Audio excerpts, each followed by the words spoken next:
Welcome to Amazing Business Radio with best-selling author and customer service and business expert, Shep Hyken. Shep will talk with some of the smartest thinkers in business to help make you more successful in your professional and personal life. This is Amazing Business Radio with Shep Hyken.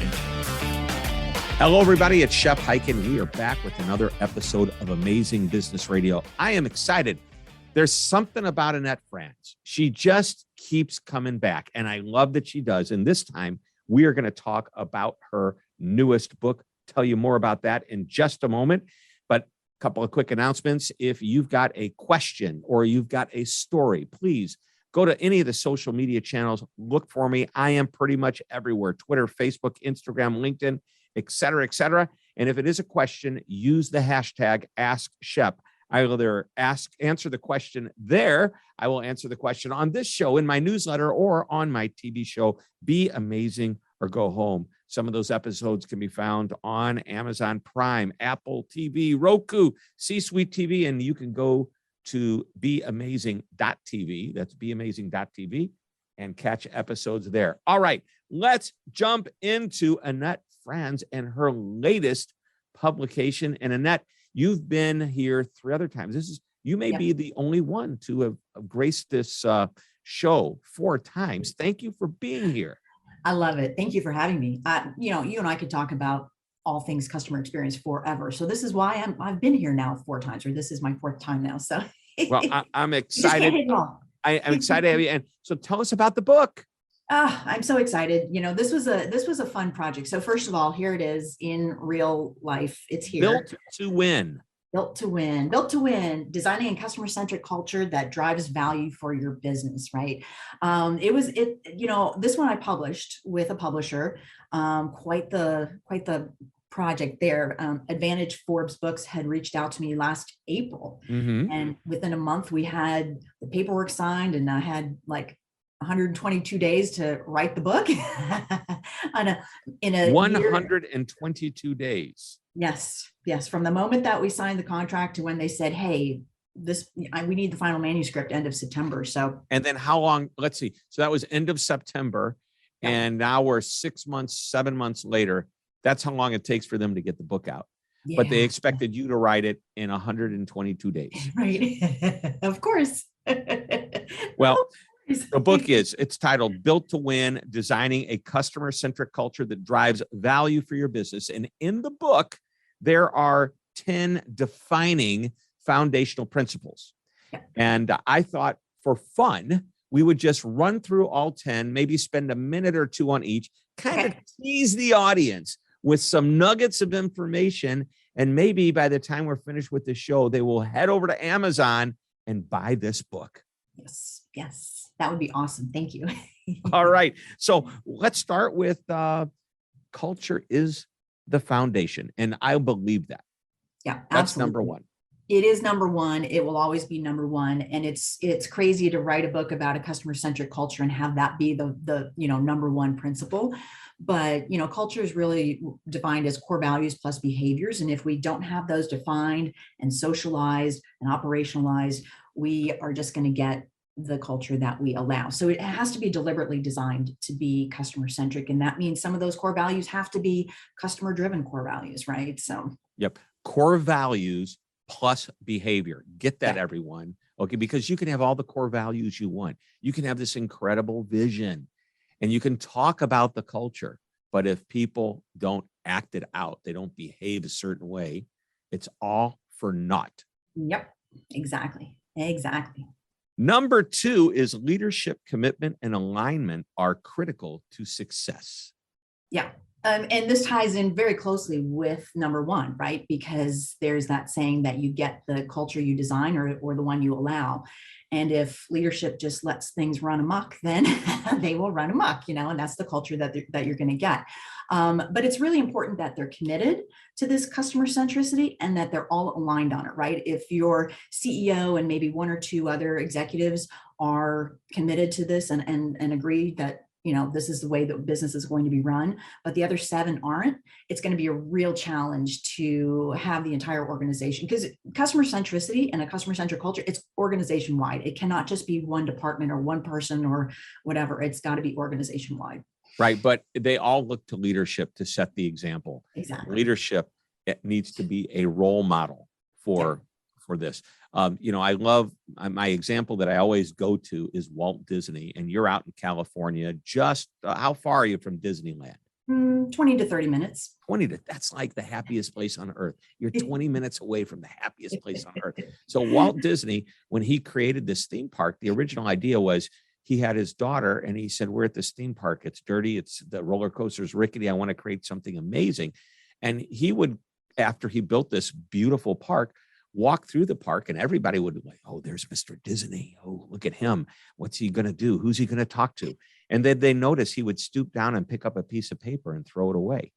And he called that, or Michael Eisner might have actually called it that, but stooping to excellence, with the idea that he said, I stoop down to pick up a piece of paper to throw it away because that's the same behavior I want from everyone else. Exactly. Yeah. Exactly. Yeah. Exactly. So, and I think Walt Disney also had a quote, something around going back to core values too. So if you know your values, you always know what the right thing is to do, right? Something along those lines of. yeah. And I would not only know them, I would live them. I mean, that's the important part. And in leadership, everybody's looking at anybody that's even in the manager, departmental leadership level. People are always looking to their boss for him or her to share ideas, wisdom, and of course, support whatever that culture and vision is. All right. Number 3 is employee experience. Employees this must be a typo that I have here. Employees must be put first. No, more first. So that is right. Employees every time. Yes. More first. More first. Even the publisher said, is that a typo? And I was like, no, that's not a typo. So do you know who Hal Rosenbluth is? The name is familiar. Rosenbluth International, the travel. Oh yeah, the big, huge travel company. Yeah. Yes, I've actually written about Hal before. Yeah, and have you ever read his book? His book is amazing. It's from 1992, but I just read it just a couple of years ago, and honestly, it's even when he talks about fax machines and technology, it's the same sort of stories that you would talk about today. But the title of the book is something along the lines of customers are second. But in the book, he talks about how if we want to put customers first, we need to put employees more first. And that means that really it's all about people are important and people have to be the primary focus, right? But it's also about, we know that if we have a great employee experience, we're going to have a great customer experience. That connection between employees are happy and engaged, they'll be more productive. The customer experience will not suffer as a result of that. Absolutely not. So, yep. All right. We're going to jump to the next one, which is number 4. People come before products. Yep. There's this Seth Godin quote that says, do you find customers for your products or products for your customers? And that is it's not even a subtle distinction. It's a clear distinction, right? Mm-hmm. So let's find products for our customers. Let's solve problems for our customers. And in order to do that, we've got to put the people first and really take the time to understand them and their needs and their pain points and the problems they're trying to solve, the jobs they're trying to do, so that we can develop products for them, not find customers for the products that we've developed because we thought it was a great idea or we thought this was isn't that product development 101 is make sure customers would want what you are getting ready to sell? I mean, and by the way, you think so many companies make a mistake, and I shouldn't say companies, it's somebody that says, this is going to be a great product. Let's build it and they will come, right? Exactly. This isn't the field of dreams. It is definitely not. I use the same story in both books, in my first book and in this book. And it was this webinar that I attended where at the end, and it was about building a customer-centric culture. And at the end, somebody asked, well, but if I focus on my customers, won't that take away from the focus on the product? I'm just like, really? Hello. Okay. Do not invest in that company. Okay. Yeah, definitely. That is truly a Las Vegas gamble to invest in a company where somebody says something like that. And then you've got the other side of it where Steve Jobs, said we create the products that customers don't even know they want yet, but we know they do. It's something like that. Yeah. Although, Apple has done its share of research. They were a client many, many years ago. So they do their share of customer research too. Good name drop there. I know, right? Apple is a client. Yes. I like that. Yeah. So it's one thing to quote famous people. It's another one to say, yeah, that was my client. Yeah. So we're sitting around the table one night, Annette's having dinner with all of us, and everybody's saying what they do. And we get over to Annette. She goes, I worked with Apple and I walked on the moon. All right. Number 5, which is another people first. People come before profits. Yep, absolutely. I think, well, this is all about sort of that old, management adage, we have to focus on and maximize shareholder value, right? The problem is that profits and shareholder value, those are outcomes, right? And in order to get to those outcomes, we really have to put our people first, and we really have to focus on ensuring that there's a great employee experience, a great customer experience, because that's ultimately going to translate to great outcomes for the business, right? And I think that's the part that people don't think about, is that's an outcome. And so we have to do the work to ensure that we have those great outcomes. And that work is all about, your people and doing what's right for your people. If you take a look at who the companies are out there that are listed as the best companies to do business with, whether it be high NPS, Net Promoter Scores, high CSAT. By the way, I am getting to interview the guy that invented CSAT, University of Michigan, Klaus Forno. Right. Oh yeah. Yeah, I get to do that. That's going to be one of our upcoming episodes of Amazing Business Radio. But I think you're so right. If you focus on a profit and ignore your people and ignore your customers, for that matter, if that's more important, everybody's going to see through it, and I think long term you're doomed. Yeah, absolutely. Yeah. I think that again, you have to view it as an outcome. When you say people before profits, you always get that. Nah, that's not what our business is about, right? Well, here's the thing: there's a balance there, right? So, yeah, but it's always a balance. It don't go extreme. It's not that we're not going to be thinking about profits, but we're going to be thinking about how we get there, right? Yeah, how we get there, how we treat the people. Do we create a culture where people are engaged? Exactly. That's one of the biggest issues right now. People say, this great resignation. People are leaving. They're not working. It's hard to get people. I go, well, when you get people, you got to turn them in from working for a paycheck to working for the company, which in turn means working for the customer. Exactly. Yep. All right. The book is titled Built to Win, Designing a Customer-Centric Culture that Drives Value for Your Business. It is available everywhere. We're talking with Annette Franz. We've talked about the first 5 of her foundational principles. And when we come back from the break, we're going to cover the next 5. Don't go away. We'll be right back.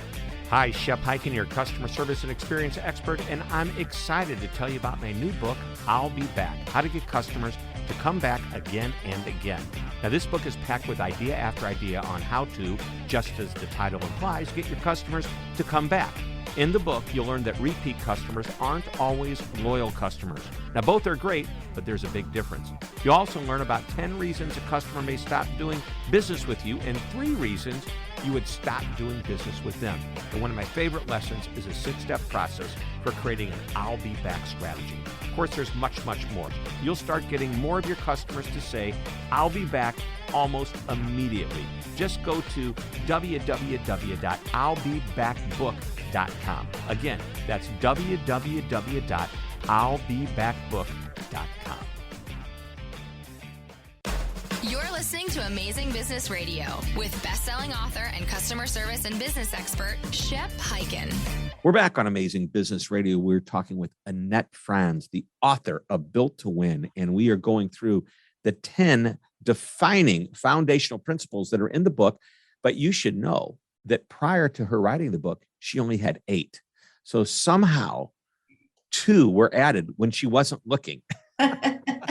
Exactly. Exactly. All right. Well, and actually one of them, and when we get to it, I will tell you, one of them wasn't even in the book when I submitted it at the end of September. I actually woke up one morning in a sweat and was like, oh no, why didn't I add that? Well, and so which one was it? Just tell me the number. It was number 8. Number 8.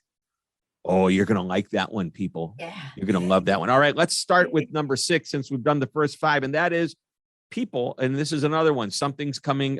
People are coming before something, and that is people come before metrics. Yes. Yes. This is a big one in our world, right? Yeah, I thought we lived by KPIs.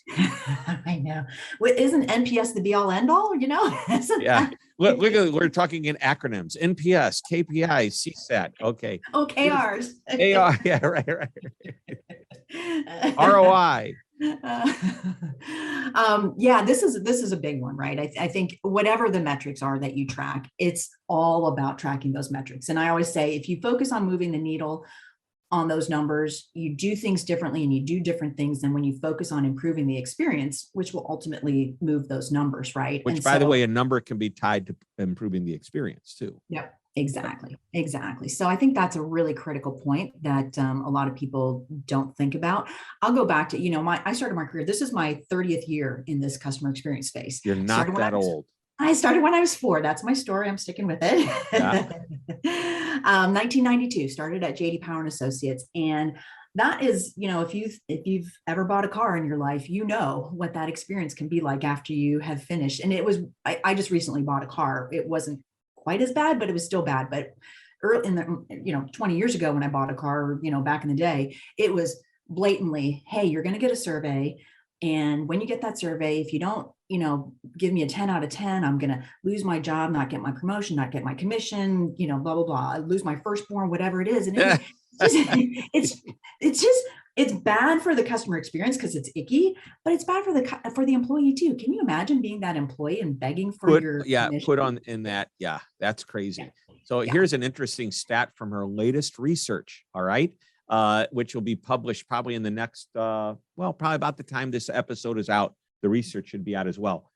40% of customers that we surveyed, over 1,000 consumers in North America, 40% stopped doing business with a company because their customer satisfaction survey was too long.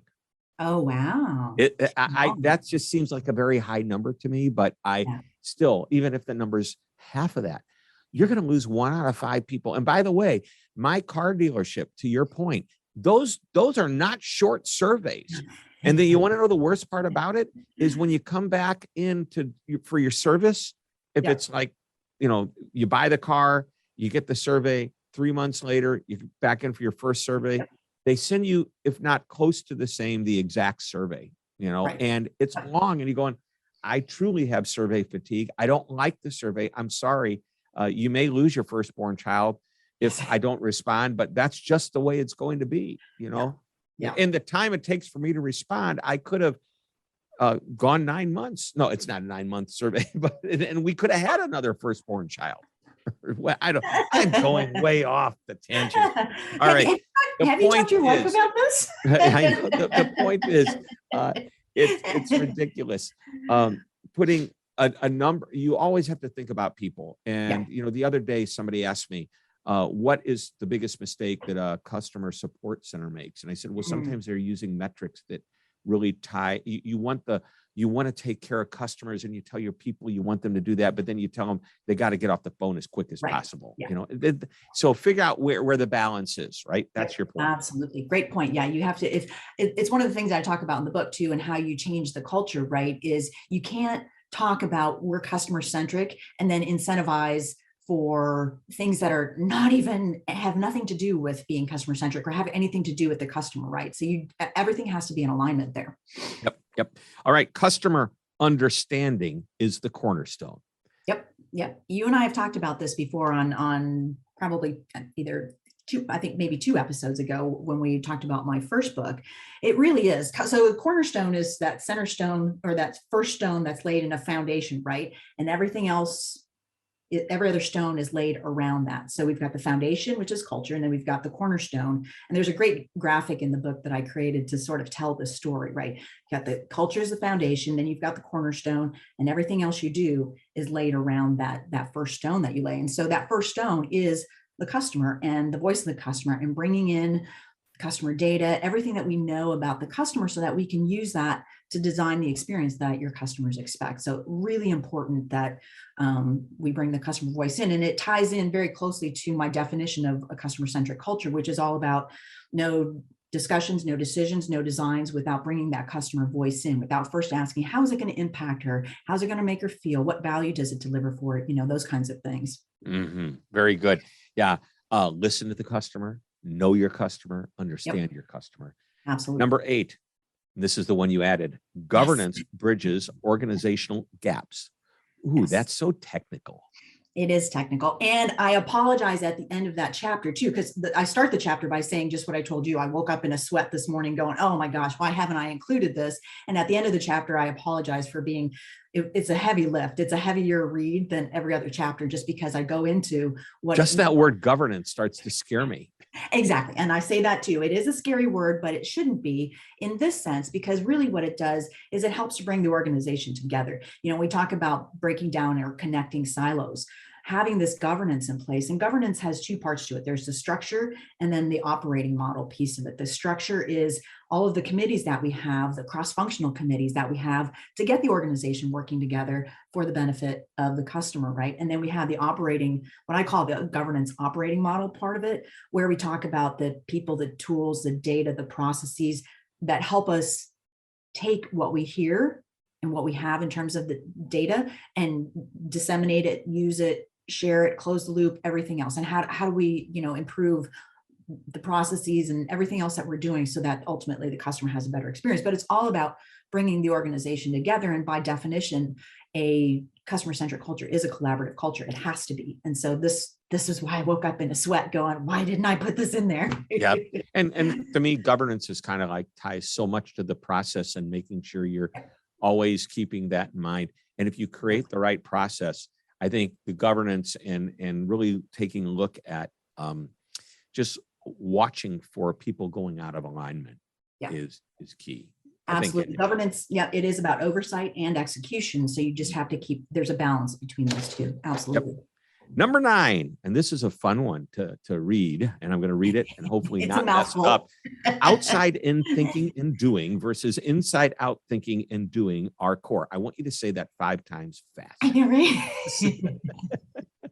And I just had thinking at first and didn't have and doing, but it's not enough to just think. I think this is part of our problem here, right? Is it's not enough to just think about it. We actually have to do this, and so outside in is obviously bringing in, or maybe it's not obvious, but outside in is bringing the customer voice into everything we think about and everything we do, right? So not enough just to think about bringing the voice in, we actually have to use it to do something. Inside out is all about, we think we know what's best for our customers, and so we're just gonna do that, right? Yeah, that's opposite of customer centricity. Yeah, absolutely, 110%. Yeah, yep.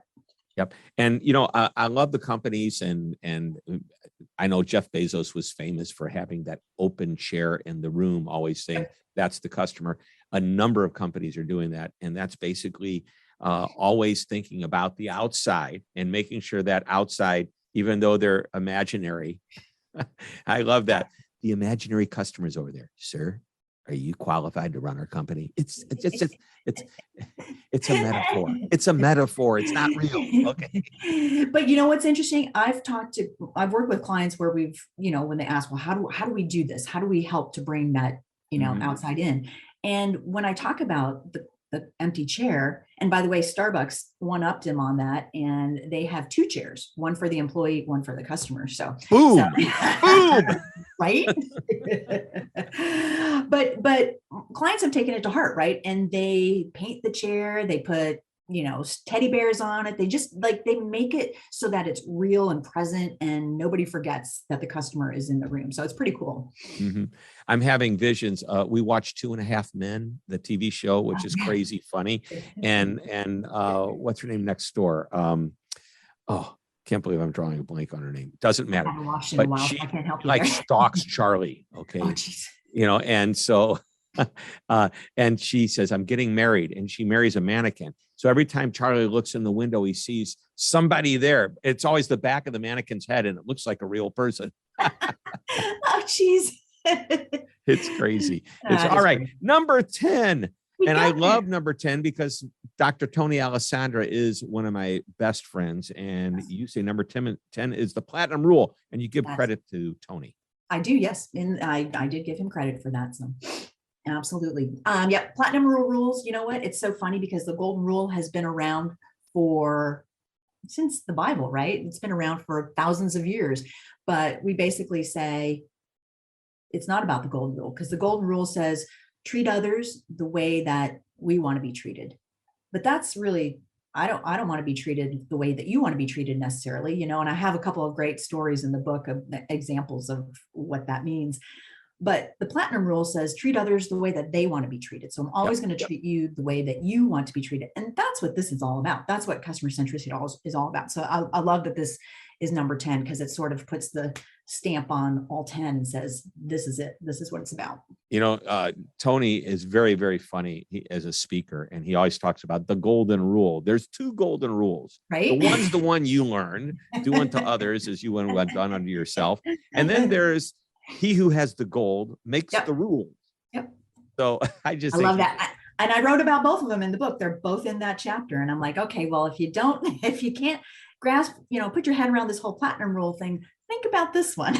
Yeah. So, but the platinum rule, treat others the way they want to be treated. Exactly. So those are 10 excellent foundational principles.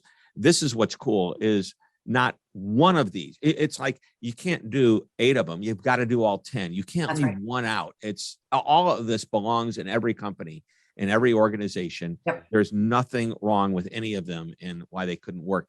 So let's wrap it up with the final one extra little nugget of information that you want to pull out and get us all excited about going to the bookstore and buying the book, which again is titled Built to Win, Designing a Customer-Centric Culture That Drives Value for Your Business by Annette Franz. Thank you. Yeah, there's a chapter in the book that we haven't talked about. Obviously, there's at least 10 chapters. Each principle has one. But there's a chapter after I finish talking about the principles about how do we measure culture. I think that's the biggest question that people always have is, well, that's great, but culture is just fuzzy. We can't measure it. And everybody wants to measure everything. So there is actually a chapter in the book that talks about how we measure culture. And there's a couple of different approaches that have been outlined there. And I don't know if you've spoken. Share one with us. So my good friend, Chris Brown with Market Culture Strategies, you may know Chris, wrote the foreword. And then we also brought in the MRI, their Market Responsiveness Index, their assessment into the book in that chapter. So that is one way that you can measure how customer-centric your culture is. So it's a great assessment, and we've worked together for several years, and I was happy to include that in the book. Wow, that's great. So the MRI, another acronym. Yes.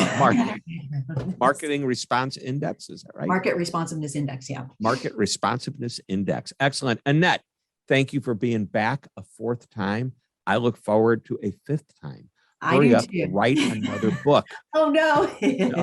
Or if you've got a new idea that you want to share, please let me know, because we'd love to have you back on. You're one of our favorites. Thank you. Thank you for having me. I appreciate it. My pleasure. All right, everybody, that wraps it up. Another great interview on Amazing Business Radio, and we will be back next week with another one. So come on back. And until that time, this is Shep Hyken reminding you to always be amazing.